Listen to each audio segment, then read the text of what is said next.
You're running an agency, something like, for example, a marketing agency, you're dealing with a lot of different contracts. And in this video, I'm going to talk specifically about master services agreements, MSAs, and the statement of work, SOWs. So how can you easily manage those and know like your statement of work is covered by that master service agreement? So here we have a lot of contracts already loaded into Contracco. And for example, we have Meridian Digital Studio. That's like our company. We have these contracts with all these different parties.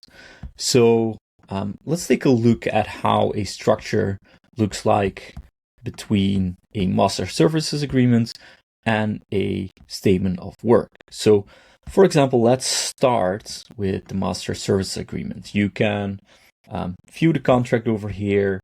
Let's zoom a little bit in. We see that the effective date is the 1st of March, 2026. And then the initial term is 12 months. And then there is like various services in here. Let's make this a little bit bigger so you can easily see this.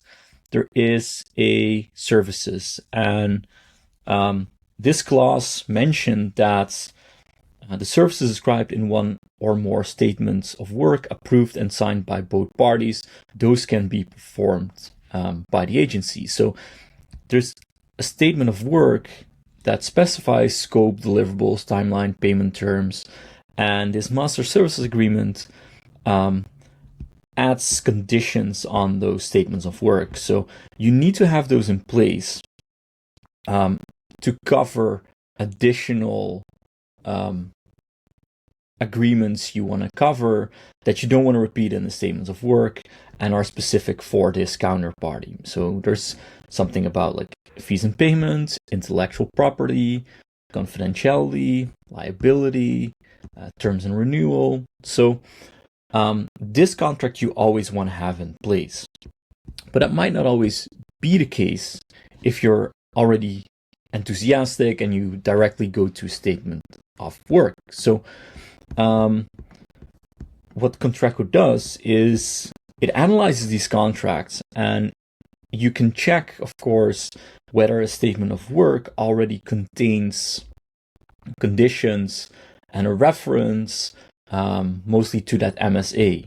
So for example, here in the description, we already see it is issued and governed by a master service agreement dated 1st of March 2026. So Contracco analyzes the contract and then can see what's in here in this statement of work.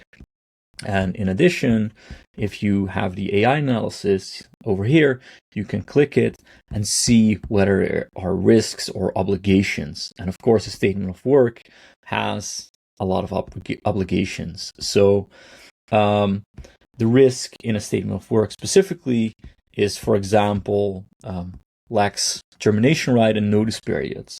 But if you have this covered in the MSA, that's totally fine. At least you're aware that that's a risk for this contract if you haven't determined that in the MSA specifically. So, and of course, there's like all these obligations in this statement of work that have to be performed. So this gives you an easy list to go through the conditions, what's dated, what the severity is of this obligation. So always take a look at this if you have done the AI analysis for a contract, if there's anything that might surprise you later or you have to deliver for a customer. But of course, you might have like all these different contracts, and because you're running agreements with a lot of different parties, a lot of different agreements, there's work is constantly changing, especially if you're doing multiple projects.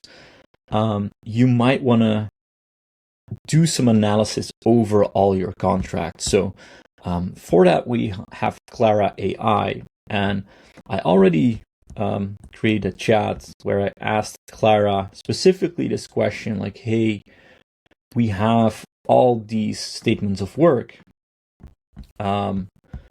which ones have no signed master services agreement behind them, because that's a serious risk that we don't have that MSA in place, but there are statements of work. So then there's probably risk about that liability or other terms that still have to be covered. So Clara did some analysis here with searching the contracts, looking for text, loading all the files, and doing this analysis over all these contracts. And what happened is that Clara AI found two statements of work that not appear to have a signed master service agreement behind them. So we have these two contracts. And this first one, the document itself says no master service agreement is in force, and that the statement of work is the entire agreement. That can be fully fine for some work you do, as long as those conditions in this contract are well defined, the conditions and all the terms. So for that one, let's assume it is okay. We can always take a look at the contract and AI analysis if there are some risks we have to be aware of. But the second one, this document says continuation would require a new signed statement of work or an MSA, and the analysis notes that there's no MSA in place. So if that work has to continue, we have to make sure there's a new contract in place, and probably better, the MSA has to be signed or created. So the easy thing about Clara is if you're not sure where something is in a contract or which contract, or you want to see risk across contacts, this is actually the place where to look and where you can ask the question for Clara AI. So Contracto makes this super easy to analyze contracts, analyze your counterparties, make sure you are always up to date with all the risks in your contract. So if you want to try this out, we have a free trial available. You can sign up and try Contracto out with your own contracts and see if this brings any value to your business, and see if there's anything lurking in your context you have to be aware of.